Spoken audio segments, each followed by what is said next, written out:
Title: I was homeless at 59. After the divorce, 2 years later, I have an apartment in Vietnam for $200 a month and friends who actually care. There is a smell to concrete when it rains in November in Denver. It is not the romantic scent of petrichor that poets write about, nor is it the crisp, clean aroma of autumn.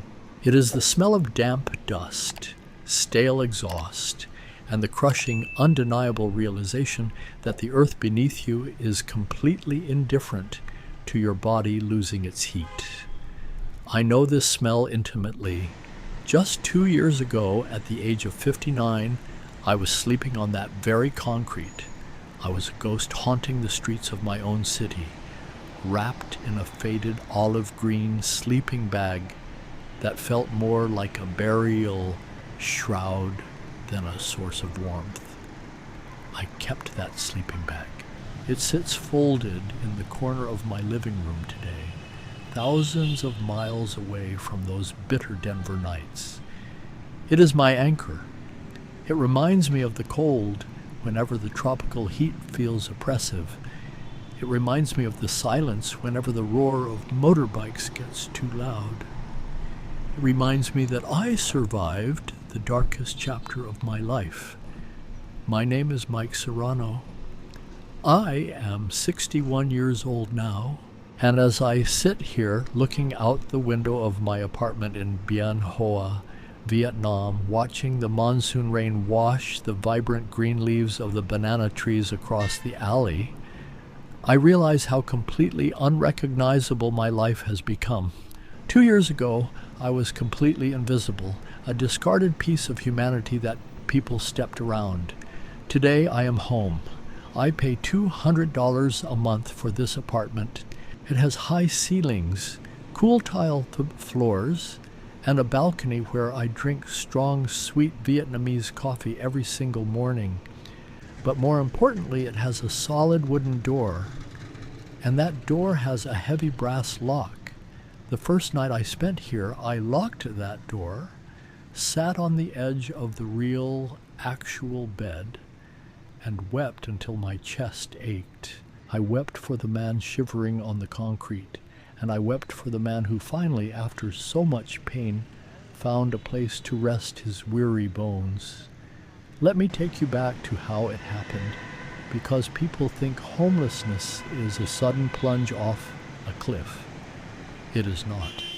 It is a slow, agonizing slide down a steep gravel slope, where you tear your fingernails trying to hold on to anything you can. For 22 years, I was an office supply salesman and account manager. I wore crisp suits. I had a mortgage on a house with a neatly trimmed lawn. I had a wife. I had 2 sons. I had a life that looked exactly like the American dream, right down to the weekend barbecues. But then the downsizing happened. They called it restructuring. They handed me a cardboard box for my desk belongings and a severance package that barely covered 2 months of bills. The job market for a man pushing 60 is a desolate wasteland. I sent out hundreds of resumes. Silence was the only reply. The financial strain became a poison in my marriage. My wife and I had been drifting for years, caught in the current of routine, but the loss of my income was the fatal blow. The divorce was brutal and swift. When the dust settled, she had the house and the savings. My 2 sons, angry and confused by the sudden collapse of their world, sided with their mother. I do not blame them. I was a failure in their eyes, a man who could not provide. The estrangement from my children was a physical pain, sharper than any injury I had ever known. Desperate to claw my way back, I took a job in a warehouse, doing manual labor that my aging body was not prepared for. Lifting heavy boxes day after day destroyed my back. A severe spinal injury left me entirely unable to work. My income plummeted overnight to a Social Security disability check of exactly $980 a month. In Denver, $980 might as well be nothing. The eviction notice was taped to my apartment door on a Tuesday. By Friday, the sheriff was there. I was on the street. The descent into homelessness is a symphony of small humiliations. Before the eviction, there were the months of agonizing calculations at the kitchen table. I remember sitting under the harsh fluorescent light, a stack of bills spread out before me like a losing hand of cards. The math never worked. I would shuffle the papers, as if rearranging them would somehow change the numbers. The silence in the house was deafening. The tension was a living thing, suffocating me. And then suddenly I had no house at all. The shelter system is a nightmare I would not wish on my worst enemy.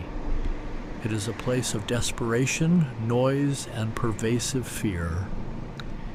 You sleep with one eye open, gripping your few belongings tightly to your chest. The air is thick with the scent of unwashed bodies, industrial bleach, and broken minds. I saw things there that will haunt my dreams forever. Men crying out in their sleep, fighting invisible demons. The constant thrumming sense of danger that never leaves your peripheral vision. The loss of dignity is absolute. You are no longer a person. You are a problem to be managed, a statistic in a system that is fundamentally broken. I spent months navigating that hellscape, the cold eating into my bones, the pain in my back a constant, screaming reminder of my failure. I was entirely alone. In America, when you fall out of the middle class, the isolation is absolute. The relationships I thought were solid evaporated like mist. My former colleagues stopped returning my calls. It was all transactional. When I no longer had anything to offer, I ceased to exist. The first night on the street is a trauma that rewires your brain. You never forget the sheer vulnerability of being outside when the rest of the world is inside. I walked for hours, carrying a duffel bag that contained my entire life. I was too ashamed to go to a shelter immediately. I thought I could manage, that I could find a quiet corner and just sleep. I found a spot behind a strip mall, near some dumpsters. The concrete was freezing. I laid out my olive green sleeping bag and tried to disappear. Every sound was magnified. A passing car sounded like a predator. A gust of wind rattling the trash cans sent my heart racing. I did not sleep a wink. I lay there, staring at the brick wall inches from my face, tears streaming down my cheeks, asking God how it had come to this. How did 22 years of hard work, paying taxes, raising children, and playing by the rules end in an alleyway? The days blurred together into a marathon of survival. When you are homeless, your entire existence is reduced to the immediate present. Where can I find a bathroom? Where can I get a drink of water? How can I stay warm? The psychological toll is immense. You become invisible.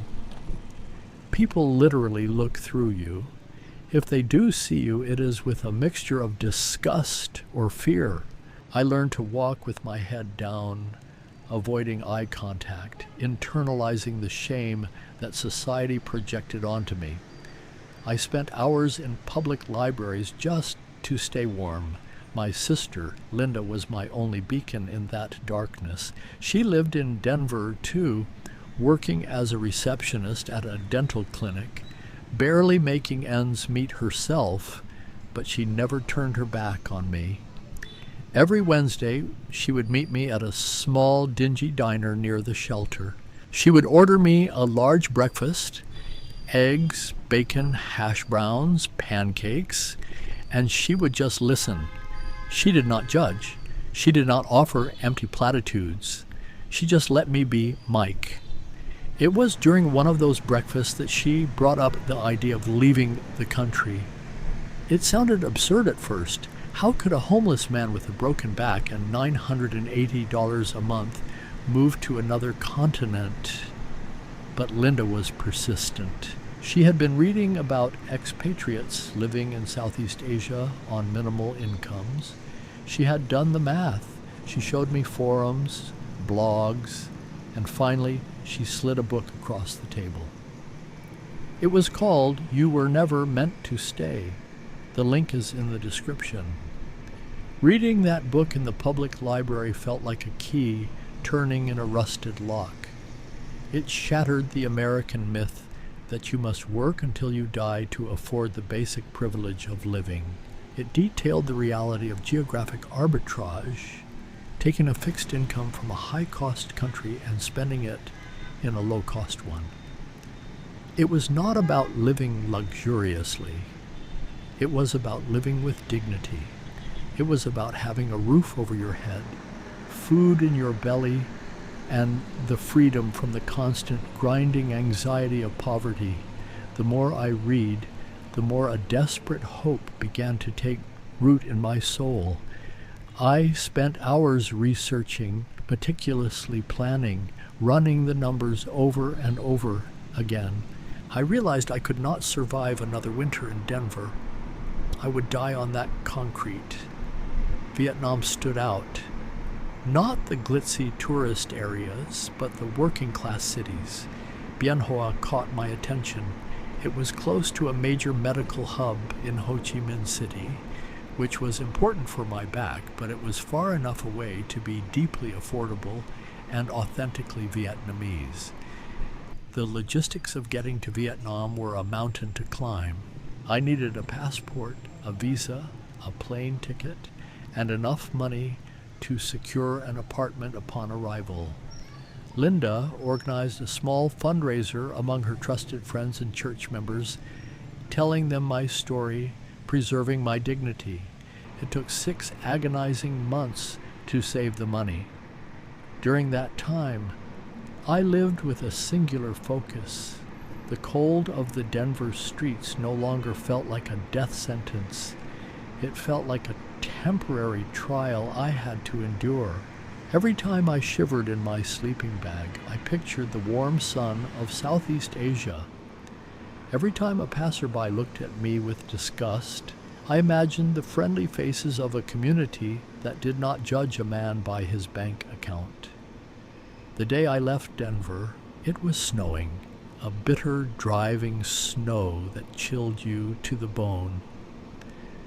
Linda drove me to the airport. We did not say much in the car. The emotion was too heavy.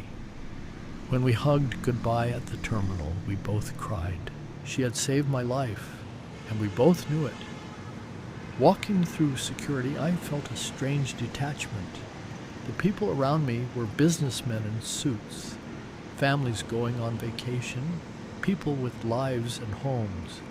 I was a ghost stepping out of the shadows, carrying a backpack and a sleeping bag, boarding a metal tube that would blast me across the world. The flight was long, exhausting, and filled with moments of intense panic. What if they turned me away at the border? What if it was a terrible mistake? But then I arrived. Stepping out of Tan Son Nhat International Airport into the chaotic, humid, pulsing energy of Vietnam was a sensory explosion. The heat wrapped around me like a heavy blanket. The smell of exhaust, street food, and tropical flowers hit me all at once. I took a taxi to Bian Hoa, watching the landscape change from the towering buildings of the city center to the dense, sprawling neighborhoods of the industrial outskirts. Bian Hoa is a city that never seems to sleep. The streets are a labyrinth of commerce and community. Everywhere you look, people are doing something, cooking, fixing motorbikes, selling fruit, chatting over coffee. It is gritty, authentic, and pulsing with life. It is not a place where expats sip cocktails by a resort pool. It is a place where real people work, live, and care for each other. There are very few foreigners here. When I walk down the street, people look at me with genuine curiosity, not the averted eyes I experienced in Denver. Finding my apartment was a stroke of luck and a testament to the helpfulness of the local people. A young man I met at a coffee shop who spoke a little English offered to help me look. We spent 2 days riding on the back of his motorbike, weaving through alleys, looking at various places. When we found this apartment, I knew it was the one. It is on the second floor of a concrete building. It has a small kitchen area, a clean bathroom, and a main room with large windows that let in the light. $200 a month. When I handed over the first month's rent and the deposit, my hands were shaking. The landlord gave me the keys and I walked in. I closed the door, turned the lock, and slid down the wall to the cool tile floor. I was no longer homeless. I was 59, thousands of miles from the only life I'd ever known, and I was safe. Let me break down my financial life here, completely and honestly, because I know that is what many of you need to hear. I receive $980 a month from Social Security Disability. My rent is $200. My electricity, which includes running the air conditioner at night, comes to about $30. My water bill is exactly $3. Internet is $10. My phone plan is $5. That leaves me with $732 every single month. I spend about $200 on food. I eat locally. I eat bowls of steaming pho for $1.50. I buy fresh vegetables and meat at the morning market. A massive plate of rice with grilled pork and vegetables is around $2.50. I buy a week's worth of fresh fruit for $5. The food is incredible, vibrant, and healthy. But I have lost the sluggish, inflamed feeling I carried around for years. My health has improved dramatically. I spend about $50 on transportation, mostly using ride-hailing apps on motorbikes. I spend another $50 on miscellaneous supplies and incidentals. I am left with roughly $432 every single month. In Denver, I was starving and freezing on this income. Here, I am saving money. I am building a cushion. I have financial security for the first time in over a decade. The medical care here is also a revelation. When I needed to see a doctor for a flare-up of my back pain, the consultation and medication cost under $40 paid out of pocket. Physical therapy costs me $10 a session. The stress of the American healthcare system is completely gone. But the most profound change has not been financial. It has been the people. In America, my relationships were built on what I could do for others, what status I held, what I consumed. When I lost those things, I lost the people. Here in Bian Hoa, the community is woven together differently. The concept of neighborliness is not just a word, it is an action. The woman who runs the small grocery store on my corner, Mrs. Tran, knows I like a specific type of green tea. If she runs out, she apologizes profusely and sends her grandson to another shop to get it for me. The man who fixes my occasional bicycle flat, Mr. Nguyen, refuses to take my money half the time. They invite me to share meals on the sidewalk, sitting on tiny plastic chairs, communicating through a mix of gestures, translation apps, and smiles. These friendships are not transactional. They are rooted in a shared humanity. When I was sick with a severe stomach bug a few months ago, I was terrified. The old fear of being alone and vulnerable crept back. But Mrs. Tran noticed I had not come by for 2 days. She sent her daughter to check on me. They brought me rice porridge and herbal tea. They checked my temperature. They cared for me. A 61-year-old foreigner, a stranger, and they treated me like family. That is the moment I knew I had truly found a home. The contrast between dying alone on the streets of my own country and being nursed back to health by strangers in a foreign land is a reality I still struggle to process. Their warmth is not performative. It is ingrained in their culture. They respect elders. At 61, I am treated with a level of deference and respect that I never experienced in America. When I walk down the street, young people bow their heads slightly as they pass. It restores a sense of dignity that I thought was lost forever. There are difficulties, of course. The language barrier is a daily challenge. Vietnamese is a tonal language, incredibly complex and subtle. My attempts to speak it often result in confused stares or polite laughter. I am learning slowly, but it requires endless patience. The heat can be exhausting, draining the energy right out of your bones. The traffic is chaotic, a river of metal and rubber that operates on rules I still do not fully understand. There are days when the cultural differences feel insurmountable, when I feel the sharp pang of being an outsider. The power occasionally goes out. The internet can be spotty during a storm. You have to adapt. You have to let go of the American expectation that everything should be perfectly organized and convenient. But those moments of frustration are fleeting.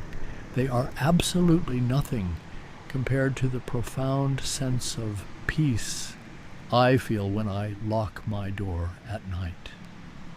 The hardest part, the wound that still bleeds, is my sons. I think about them every single day. I wonder what they are doing, if they are happy, if they ever think of the man who used to read them bedtime stories and teach them how to ride a bike. I have tried to reach out. I have sent emails, letters, messages. I want them to know I am alive, that I am okay, that I am trying to rebuild the dignity I lost. I want them to know that I love them and that my failure as a provider did not mean a failure in my love for them. So far, the response has been absolute silence.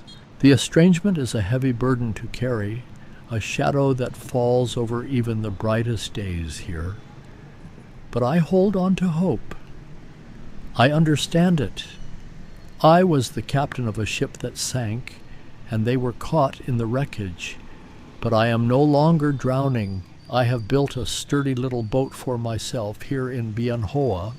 If they ever look out across the water, they will see that I am afloat.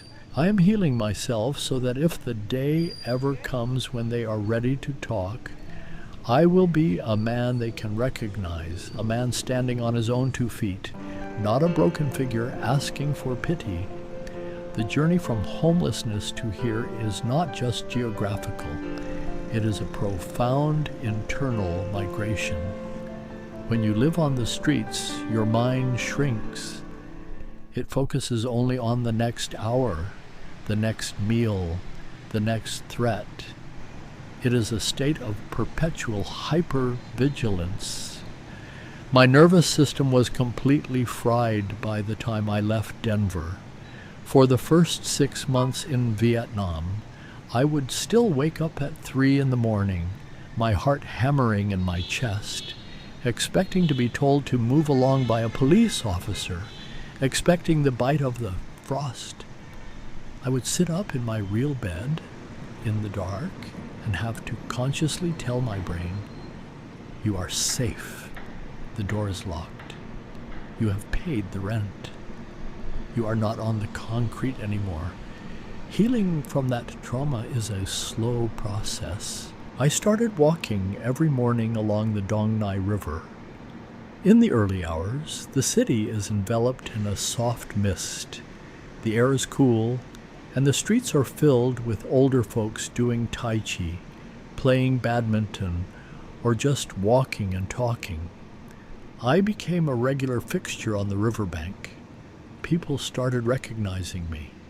They would smile and wave. A group of older men who meet every morning to drink tea and smoke strong local tobacco motioned for me to join them one day. I did not speak their language, and they did not speak mine, but we sat together in companionable silence. One of them poured me a tiny cup of bitter tea. It was a communion of sorts. It was an acknowledgement of shared humanity. I was no longer a ghost. I was a man sitting by the river, drinking tea with his neighbors. These moments of connection are the real wealth of my life here. In America, we build fences. We drive our cars into attached garages, close the door, and isolate ourselves. Our interactions are filtered through screens or brief transactional exchanges at the checkout counter. We pride ourselves on independence, but what we often achieve is profound loneliness. Here, life is lived out in the open. The distinction between public and private space is blurred. People cook on the sidewalks, they eat on the sidewalks, they socialize on the sidewalks. You cannot help but be part of the community because the community is everywhere. For a man who spent his last years in America feeling completely invisible, this visibility is intoxicating. It means I matter. It means if I do not show up for my morning coffee, someone notices. That kind of social safety net is far more robust than any government program. It is the safety net of human caring. There are days when the guilt creeps in, the guilt of leaving my sister Linda behind. I call her every Sunday.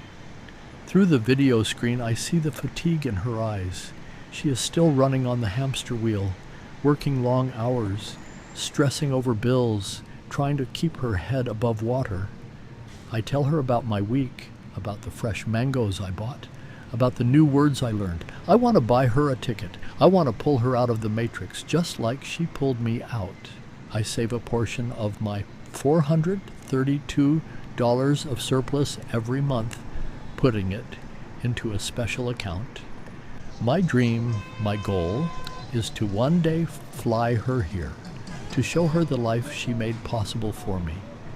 If you are watching this and you are feeling the walls closing in on you, if you are drowning in debt, balancing on that terrifying thin line, facing the prospect of losing your home, or feeling completely invisible in a society that only values what you can buy, I want you to listen to me carefully. Do not let the shame consume you. You are not your bank account. You are not your job title. You are not the failures that this brutal system has forced upon you. The shame belongs to a system that discards human beings when they are no longer profitable. You are a human being. Your life has intrinsic value. There is a whole world out there, vast and diverse, where your life has value. There are places in this world that will recognize that value, even if your own country does not. You do not have to accept the narrative that your life is over just because you have fallen out of the middle class. The game is rigged, but you do not have to play it. The American system demands that you trade your life force for the illusion of security. When that security is snatched away, you are made to feel that it is your fault, your moral failing. It is not. You are a victim of an economic structure that values profit over human life. But there is an exit door. You must be willing to let go of everything you thought you knew. You must be willing to leave behind the familiar, even if the familiar is slowly killing you. The fear of the unknown is powerful, but it is nothing compared to the slow, agonizing death of living in constant financial terror. You must be radical in your pursuit of survival. You must be willing to abandon the script you were handed. The change is terrifying. The leap into the unknown requires a courage you might not think you possess, but the alternative is a slow death of the soul. You were never meant to stay. The link is in the description. Read it. Let it challenge your assumptions. Let it show you the mechanics of escape. It is a guidebook, but the courage has to come from you. My sleeping bag sits in the corner of my room. Sometimes when the monsoon rains lash against the windows, I run my hand over the rough fabric. I remember the cold. I remember the fear. I remember the absolute certainty that I was going to die on the streets of Denver, a discarded, forgotten man. But then I look around my apartment. I see the fresh flowers Mrs. Tran gave me this morning. I smell the coffee brewing. I hear the chaotic, beautiful symphony of Bian Hoa waking up. I am Mike Serrano. I was a salesman. I was a husband. I was a father. I was a failure. I was homeless at 59, stripped of every illusion of security and dignity. Today I am 61 years old, living in a community that embraces me, sleeping in a real bed, and looking forward to the morning. The journey from that cold pavement to this warm balcony was the hardest thing I have ever done, but it was the only way to save my life. I was invisible, but I am not anymore. I am here. Today I am wealthy beyond measure, not in dollars, but in peace, in dignity, and in the quiet joy of simply being alive. You can find your way out.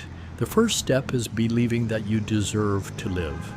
The second step is realizing that the whole world is waiting for you. Thank you for being here with me today. And as I sign off, I want to leave you with one final thought. The tragedy of modern life is that we are taught to measure our worth by what we consume, rather than what we contribute or the compassion we show to others. In Denver, I was a consumer who had run out of currency. I was no longer useful to the machine, so I was expelled. It is a brutal calculus, one that millions of people are subject to every single day. They wake up terrified of the mail, terrified of a knock on the door, terrified that today is the day the delicate house of cards they have built to survive will finally collapse. I lived in that terror. It hollows you out. It takes the vibrant, complex person you are and reduces you to a walking bundle of anxiety and shame. But I want you to look at me. Look at my face. I am 61 years old. I survived the concrete. I survived the absolute worst that American society can do to a person short of ending their life. And I am sitting here in Bian Hoa, Vietnam, telling you that there is life after the fall. There is life after you lose everything. You do not have to buy into the narrative that your story ends in an alleyway or a crowded, dangerous shelter. There are communities out there like this one where the simple fact that you are a human being is enough to grant you dignity and respect. The transition is hard. I will not lie to you and say that moving across the world at 59 with nothing but a backpack and a sleeping bag was a breeze. It was terrifying. I cried on the airplane. I cried my first night in this apartment. The language barrier is still incredibly frustrating. I miss the crisp mountain air of Colorado sometimes. I miss understanding everything that is happening around me. But these are small prices to pay for my life, for my sanity, for my safety. I traded the illusion of American security for the reality of human connection, and I won. If you take nothing else away from my story, take this. Your life is your own. It does not belong to your creditors. It does not belong to your former employer. And it certainly does not belong to a society that would rather step over you on the sidewalk than extend a helping hand. You have the power to write a new chapter. It may take everything you have to get there. It will require you to be brave in ways you never thought possible. But you can do it. I did it from 59 and homeless to 61 and home. It is possible. I'm going to go make another cup of coffee now. Mrs. Tran gave me some special beans yesterday, and I want to try them before the morning heat truly sets in. After that, I might walk down to the river, or I might just sit here on my balcony and watch the city move. Whatever I do, I will do it with the profound gratitude of a man who knows exactly what it means to have nothing, and who now has everything that truly matters. Keep fighting. Keep searching. The world is vast, and there is a place in it for you. Until next time, this is Mike Serrano, signing off from Bian Hoa, Vietnam. Thank you for listening, and remember, you are never truly out of options as long as you have the breath in your lungs and the will to keep moving forward. This has been Mike Serrano's complete story. For those looking for the book that changed everything for me, remember to check the link in the description. You were never meant to stay. It might just save your life the way it saved mine. Peace and blessings to you all wherever you are in your journey. Stay strong, stay hopeful, and never, ever let the concrete take your soul.